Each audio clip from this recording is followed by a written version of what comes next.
The clock on the kitchen wall showed 9:30 p.m., and Maria was already feeling the weight of another long day on her feet. She had been working at Riverside Bistro for almost 4 months now, and every single day felt like a test of her endurance. The fancy restaurant, with its crystal chandeliers and mahogany tables, attracted the kind of customers who drove expensive cars and wore watches that cost more than most people's monthly rent. Maria wiped down table 12 for the third time that evening, making sure every water spot was gone. Her manager, Mrs. Thompson, was very particular about keeping everything spotless. The restaurant had a reputation to maintain, and every server knew that one small mistake could cost them their job. But Maria couldn't afford to lose this job, not when she was so close to her dream.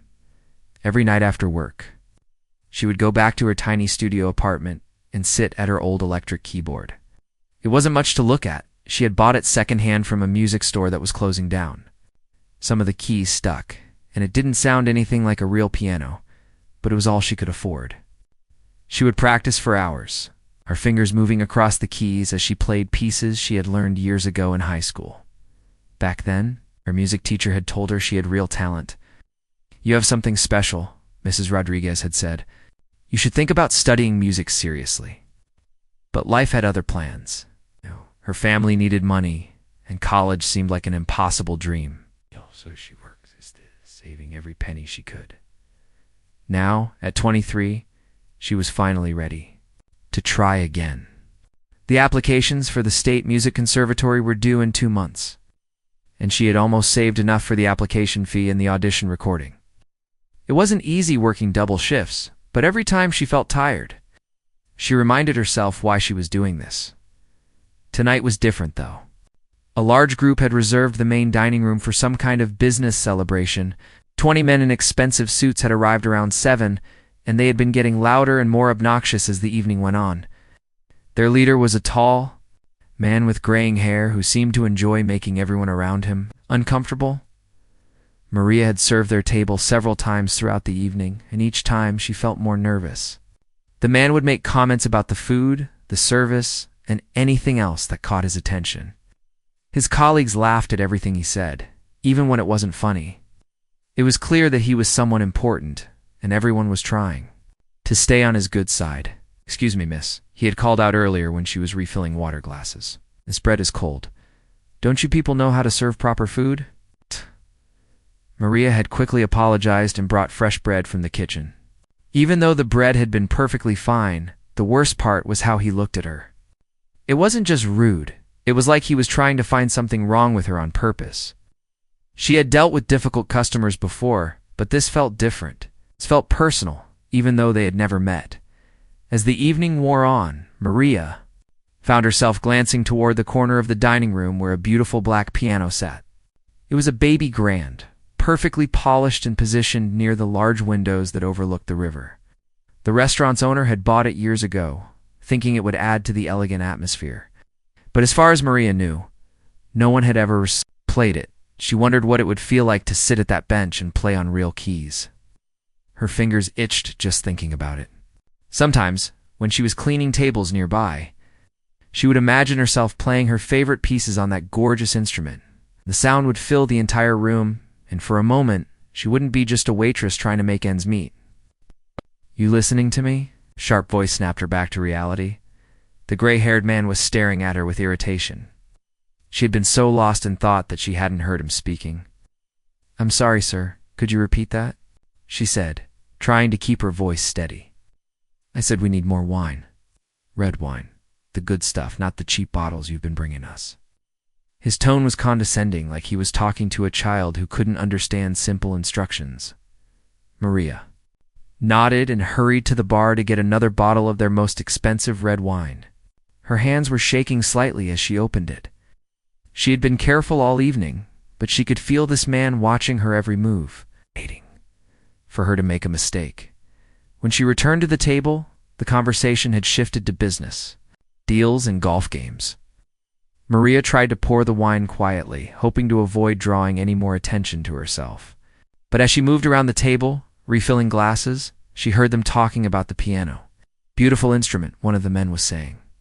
"Shame no one ever plays it. Seems like a waste. Probably just for show, another replied.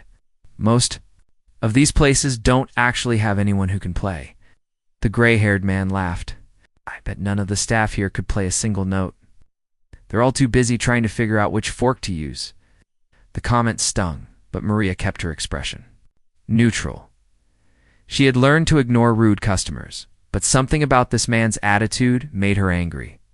He seemed to think that working in a restaurant made someone less intelligent or less talented.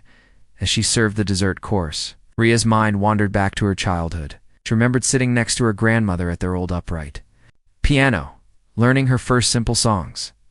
Her grandmother had worked as a maid for wealthy families, but she had taught herself to play piano by listening to records and practicing whenever she could find access to an instrument.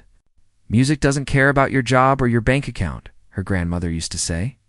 It only cares about what's in your heart and how hard you're willing to work. Maria had carried those words with her through everything.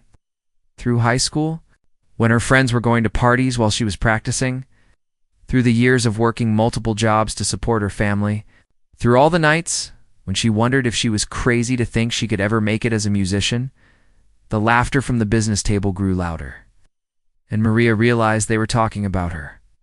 She couldn't make out all the words, but she heard clumsy and typical and felt her cheeks burn with embarrassment. She hadn't done anything wrong, but somehow she had become the target of their entertainment. As she cleared away the dessert plates, trying to be as invisible as possible, Maria caught another glimpse of the piano. The setting sun was casting golden light across its polished surface, making it look almost magical. For just a moment, she allowed herself to imagine what it would be like to share her music with other people, to have them hear what she had been working on all these years. But that was just a dream. Right now, she was a waitress in a fancy restaurant, dealing with rude customers and trying to save enough money to maybe, possibly, have a chance at a different life. The piano would remain silent, and she would remain invisible, at least. That's what she thought until she accidentally bumped into the gray-haired man's chair while reaching for an empty plate. That's when everything changed. The moment Maria's shoulder brushed against the back of his chair, she knew she had made a terrible mistake. The gray-haired man turned around slowly, his eyes cold and calculating. The entire table went quiet, and Maria could feel her heart starting to race. Well, he said, his voice carrying across the dining room. Looks like our waitress here doesn't know how to watch where she's going. Maria quickly stepped back, her hands trembling slightly as she held the empty dessert plates. I'm so sorry, sir. I was just clearing the table and didn't realize you were leaning back. It won't happen again. But instead of accepting her apology, the man's eyes lit up with something that made Maria's stomach drop. It was the look of someone who had just found exactly what they were looking for. A target, a victim, someone they could use for their own entertainment. He stood up slowly, adjusting his expensive suit jacket and looking around the room like an actor preparing for a performance. The other diners in the restaurant had started to notice the commotion, and conversations at nearby tables began to quiet down. Ladies and gentlemen, he announced, his voice loud enough for everyone to hear, I think we need some entertainment. Tonight, his business associates shifted uncomfortably in their seats. A few of them exchanged glances, clearly sensing that something unpleasant was about to happen. But none of them spoke up. Maria could see it in their faces. They were all too afraid of this man to challenge him, even when they knew he was about to cross a line. You see, he continued, pointing directly at Maria, our clumsy waitress here has been staring at that piano all evening. Haven't you, sweetheart? Maria felt her face burn with embarrassment. She had tried to be discreet about her glances toward the instrument, but apparently she hadn't been as subtle as she thought. I was just working, sir. I wasn't staring at anything. Oh, don't be modest, he said with a cruel smile. I've been watching you. Every time you walk by that corner, you look at that piano like you're imagining yourself playing it, like you think you belong at such a beautiful instrument. The way he said the word belong made it clear what he thought about her place in the world. Maria could feel tears starting to form in her eyes, but she blinked them back. Give him the satisfaction of seeing her cry. Other servers had stopped what they were doing to watch the scene unfold. Maria caught sight of Tony, the bartender, looking concerned from across the room. Mrs. Thompson, the manager, was nowhere to be seen, probably in the office doing paperwork. Maria was on her own. "Here's what we're going to do," the man said. Reaching into his wallet and pulling out a crisp $100 bill, he held it up high so everyone could see it. "This is more money than you probably make in tips all week, am I right?" Maria didn't answer. Her throat felt tight and she wasn't sure she could speak even if she wanted to. "I'm going to make you a deal," he continued, waving the money in the air. "You go over there and play us a song on that fancy piano. If you can actually play something that doesn't sound like noise, this $100 is yours." At the restaurant had gone completely silent now. Even the kitchen staff had come out to see what was happening. Maria could feel dozens of eyes on her, waiting to see what she would do. "But here's the catch," the man said, his smile getting wider and meaner.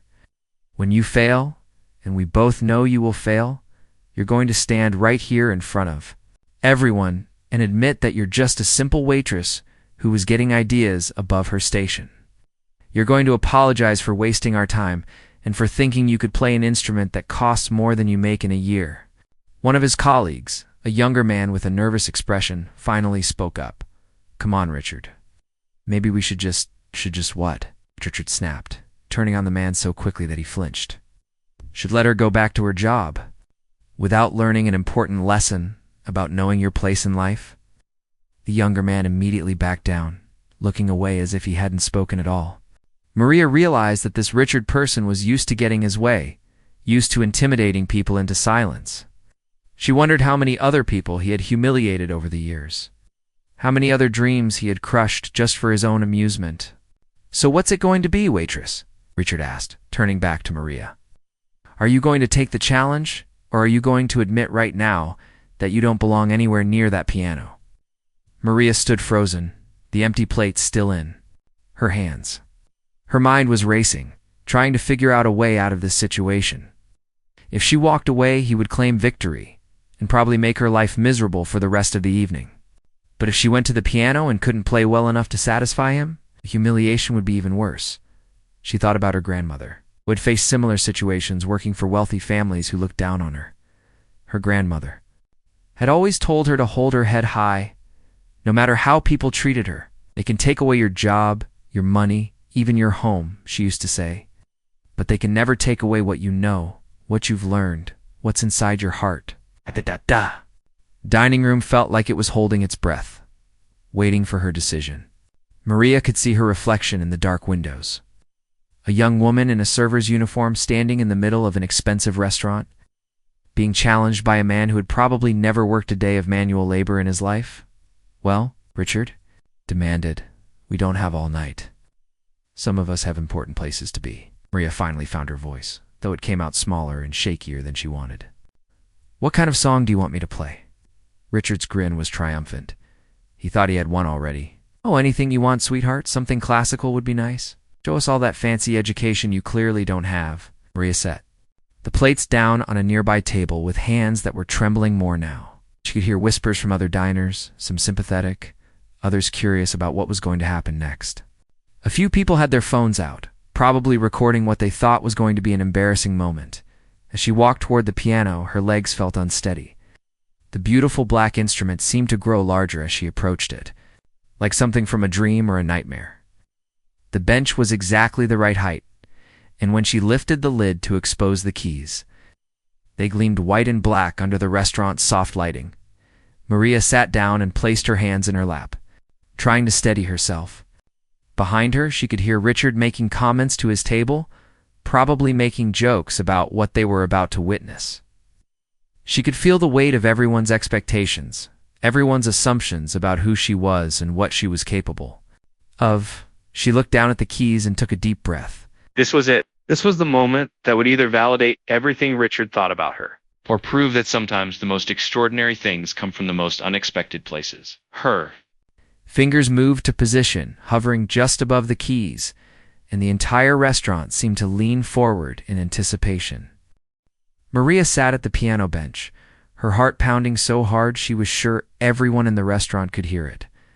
The keys stretched out in front of her like a familiar friend she hadn't seen in years. She had dreamed of this moment, sitting at a real piano in front of an audience, but never like this, never as part of someone's cruel game. Behind her, She could hear Richard's voice, still loud and mocking. "Take your time, sweetheart. We've got all night to watch you embarrass yourself." Friends chuckled nervously, but Maria could tell some of them were uncomfortable with the situation. She caught a glimpse of a woman at a nearby table, shaking her head in disapproval. But no one was brave enough to tell Richard to stop. Maria closed her eyes for a moment and tried to block out everything else. She thought about all those nights. In her tiny apartment, practicing on her old keyboard until her fingers ached. She thought about her grandmother's hands, worn and wrinkled from years of hard work, but still graceful when they moved across piano keys. "Music is about truth," her grandmother used to tell her. "When you sit down to play, you can't pretend to be someone else. The music will know if you're lying." Maria opened her eyes and looked down at the keys. They were perfect, not a single scratch or mark on them.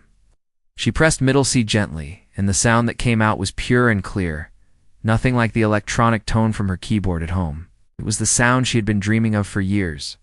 She could feel the restaurant, holding its breath. Even the kitchen staff had stopped moving around, waiting to see what would happen next.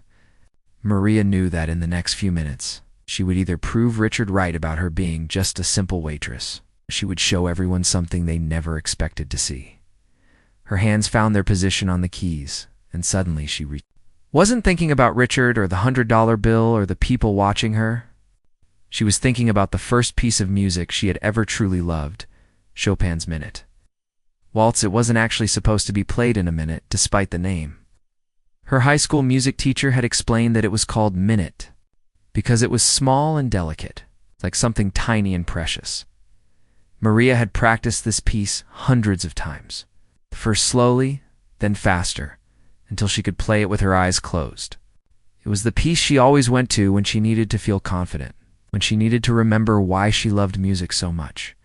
She began with the opening notes, light and playful. The sound filled the dining room in a way that surprised everyone, including Maria herself. The piano's acoustics were perfect, and every note rang out clear and bright. She had forgotten how different a real piano sounded compared to her keyboard, how the keys responded to her touch, how the music seemed to come alive under her fingers. As she played the first few measures, she could feel the mood in the room. Beginning to shift, the whispers stopped. The clinking of glasses and silverware went quiet. Even Richard's voice, which had been making sarcastic comments, gradually faded away.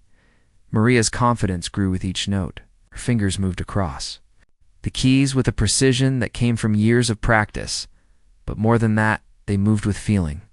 This wasn't just technical skill. This was someone who understood music, who could make it sing. The waltz's melody danced through the restaurant, light and cheerful, but with moments of complexity that showed Maria's training. She added her own. Small touches, a slight pause here, gentle emphasis there, things that made the familiar piece uniquely hers. She could sense people leaning forward in their seats, drawn in by the music. Out of the corner of her eye, she saw Tony, the bartender, had stopped wiping glasses and was just listening. The woman who had been shaking her head at Richard was now smiling, her eyes bright with surprise and delight. As the piece moved into its more challenging sections, Maria felt all her nervousness disappear. This was what she had been born to do. This was what all those hours of practice had been preparing her for. Her hands moved effortlessly across the keys, executing the rapid passages that would trip up most amateur players. The music grew more complex, the melody weaving through different keys and rhythms. Maria's training showed in every note, the way she shaped phrases, the way she controlled the dynamics, the way she made the piano sing instead of just playing notes. This wasn't someone who had learned a few songs from YouTube videos. No. This was someone who had studied music seriously, who understood it deeply. She glanced up for just a moment and saw Richard's face. The smug expression was gone, replaced by something she couldn't quite read. Confusion? Surprise? Maybe even a hint of respect? His friends were staring at her with their mouths open, clearly not expecting anything like this, but Maria didn't care about their reactions anymore. She was lost in the music, in the joy of finally being able to play on an instrument that could do justice to everything she had learned. The waltz built toward its climax, the melody soaring and dancing. and Maria played it with a passion that filled every corner of the room. She added a small flourish of her own creation, brief improvisation that showed she didn't just memorize music, she understood it well enough to play with it, to make it her own. It was a risky move, but it worked perfectly, adding a moment of unexpected beauty to the familiar piece. As the music neared its end, Maria realized that something had changed in the room. It wasn't just that people were listening, they were truly hearing her. For the first time in months, she wasn't invisible. She wasn't just a waitress in a uniform. She was a musician. And the music was speaking for her in a way that words never could. The final notes of the waltz rang out clear and sweet. And for a moment, the restaurant was completely silent. Maria's hands rested on the keys, and she could hardly believe what had just happened. She had played a real piano in front of real people. It had been everything she had dreamed it would be. She turned around slowly to face the room, suddenly aware again of all the eyes watching her. But now those eyes looked different. Instead of expectation or judgment, she saw something else entirely: amazement, respect, and perhaps most surprising of all, appreciation. Richard was still standing by his table, but his posture had changed completely. The confident, mocking stance was gone. He looked like someone who had just discovered that everything he thought he knew about the world was wrong. The silence stretched on for what felt like forever. And Maria began to wonder if she had made a terrible mistake. Maybe the music hadn't been as good as she thought. Maybe she had misread the situation entirely. Then, from somewhere in the back of the restaurant, someone started to clap. Slowly at first, then more quickly, and within seconds the entire dining room had erupted in applause. People were standing up, smiling, calling out compliments. Maria had never heard applause like this. Genuine, enthusiastic, surprised applause from people who had just witnessed something they never expected to see. But as the applause continued, Maria's eyes were fixed on Richard, waiting to see what he would do next. The challenge wasn't over yet, and she knew that this moment would determine everything that came after. The applause seemed to go on forever, but Maria barely heard it. Her eyes were locked on Richard, who stood frozen by his table like a statue. The $100 bill was still in his hand, but he seemed to have forgotten all about it. His face had gone through several different expressions in the past few minutes, from smug confidence to confusion to something that looked almost like shock. Maria stood up slowly from the piano bench, her legs feeling a bit unsteady. The adrenaline from performing was starting to wear off, and the reality of what had just happened was beginning to sink in. She had actually done it. She had played a real piano in front of a room full of people, and they had loved it. "That was incredible," called out a woman from across the room. "Where did you learn to play like that?" Other voices joined in with compliments and questions. Maria felt overwhelmed by the attention, but in the best possible way. For so long, her music had been something private, something she only shared with the empty walls of her apartment. She had shared it with strangers, and they had responded with genuine appreciation. But Richard still hadn't said anything. He was just standing there, staring at her with an expression she couldn't quite read. His business associates were looking back and forth between him and Maria, clearly unsure of what was supposed to happen next. Finally, Richard cleared his throat. The room gradually quieted down as people realized he was about to speak. Maria braced herself, not sure what to expect. Would he honor their agreement? Would he try to find some excuse to avoid paying her? Or would he simply pretend the whole thing had never happened? "Well," he said, his voice much quieter than it had been. Before that was ... unexpected. He looked down at the money in his hand, then back at Maria. For a moment, something almost like embarrassment flashed across his face. But then his usual arrogance seemed to reassert itself.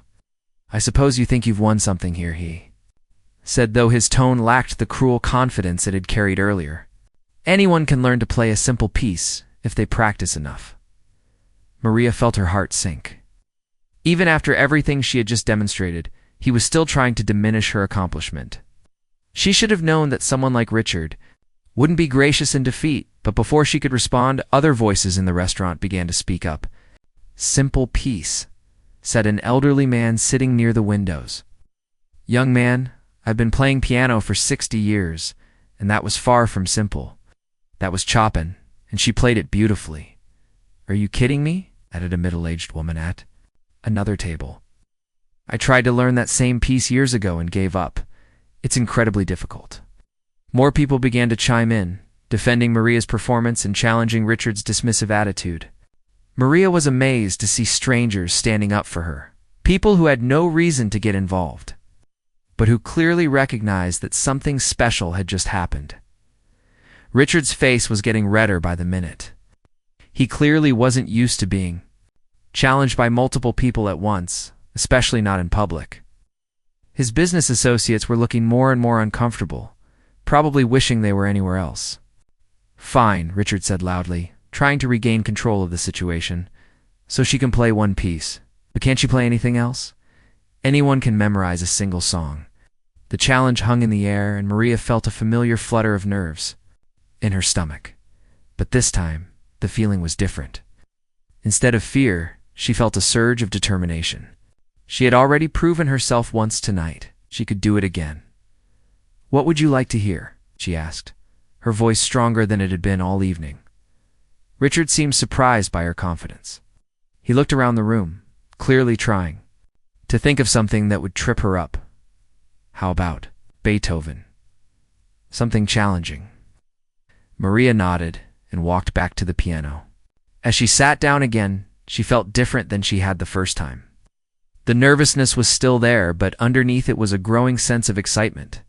She was actually getting to perform, really perform, for the first time in her life.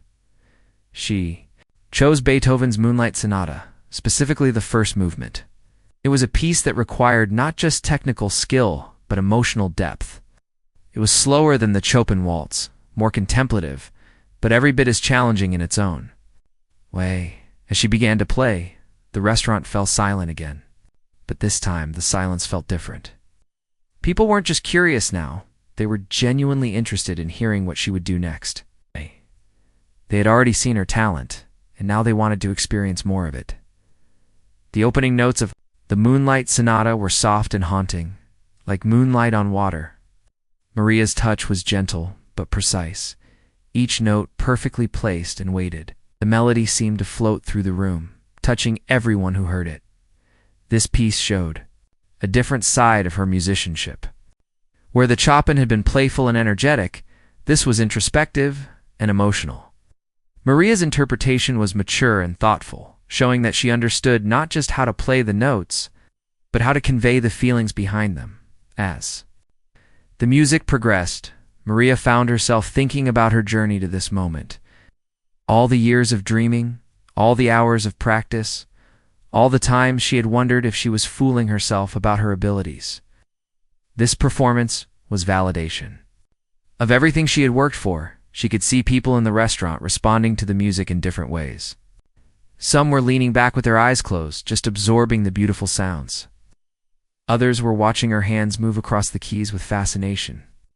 A few people had tears in their eyes, moved by the emotional power of the performance. When she reached the piece's most challenging section, a rapid passage that required perfect coordination between both hands, Maria executed it flawlessly. She had practiced this part hundreds of times, but playing it on a real piano made it come alive in a way her keyboard never could. The final notes of the movement faded away slowly, and once again the restaurant was filled with enthusiastic applause. But this time, Maria noticed something different. People weren't just clapping, they were standing, giving her a genuine standing ovation. She looked over at Richard, who was still standing by his table. But now his posture had changed completely. The arrogant stance was gone, replaced by something that looked almost like respect. His business associates were applauding too, and she could see genuine admiration in their faces. "Okay," Richard said when the applause finally died down. His voice was much quieter now, and for the first time all evening, he sounded almost humble. I think I owe you an apology." The room went quiet again, everyone waiting to see what would happen next. Maria stood up from the piano bench, her heart still racing from the performance. She had done something tonight that she had never thought possible. She had not only proven her talent to a room full of strangers, but she had also apparently managed to change the mind of someone who had seemed determined to humiliate her. The question now was what Richard would do next, and whether this moment would lead to something even bigger than she had dared to imagine. Maria stood by the piano, waiting for Richard to continue.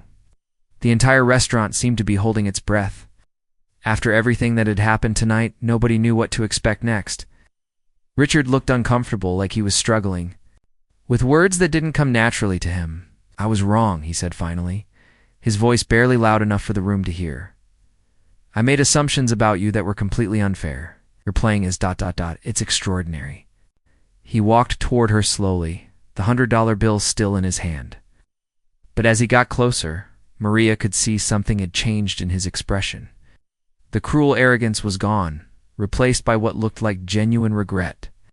"I don't think this is enough," he said, looking down at the money. "What I did tonight was terrible. I tried to humiliate you for my own entertainment, and instead, you showed me something beautiful." He paused, seeming to struggle with his next words. Maria had never seen someone look so genuinely ashamed of their behavior. "Where did you learn to play like that?" he asked. "That level of skill doesn't happen by accident," Maria found her voice, though it still felt strange to be having a normal conversation with someone who had been so cruel just minutes before. "I've been playing since I was 7. A grandmother taught me the basics, and then I had lessons in high school. I practice every day on an old keyboard in my apartment. Every day." Richard seemed genuinely surprised. "For how long?" "Usually 2 or 3 hours after work, sometimes more on weekends."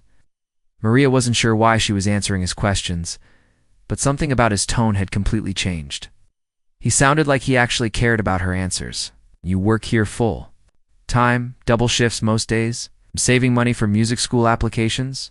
A woman at a nearby table had been listening to their conversation. She stood up and walked over, and Maria was surprised to see tears in her eyes. "Excuse me," the woman said. "I'm sorry to interrupt, but I had to say something. I'm a music teacher at the community college, and what you just played was absolutely incredible. Have you ever performed professionally?" Maria shook her head. "No, ma'am. Tonight was actually the first time I've ever played for anyone except my family." The music teacher's eyes widened. "Your first public performance? That's impossible. You played with such confidence, such emotion. Most of my students who have been performing for years couldn't play with that level of artistry." Other people began to approach, wanting to compliment Maria's playing and ask questions about her musical background. She found herself surrounded by a small crowd of admirers, something she had never experienced before. An elderly gentleman with a kind face introduced himself as a retired symphony conductor.